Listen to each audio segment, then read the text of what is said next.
Stock market रे investment करूछंती कि आपण इक्विटी ऊपर इन्वेस्टमेंट करूछंती कि सठिक शेयर केमिति बाछिबे आपण जानिबा को चाहछंती कि नंबर 1 कंपनी रो पीई रेशियो से इंडस्ट्री रो पीई रेशियो ठारू कम रहिबा आवश्यक।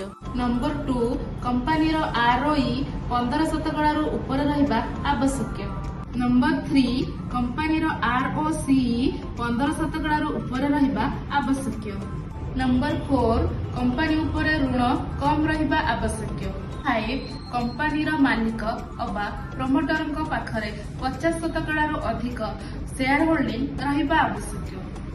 नंबर 6 कंपनी रो net profit year to year बढ़ुथुबा आवश्यक। एई 6टी विषय रे अधिका जानिबा पई ट्रेडिंग शिखिबा पई लाइव मार्केट रे ट्रेडिंग कोच रो सुविधा नै ट्रेड करबा पई आम सह तळे दिया नंबर रे जोगाजोग करंतु।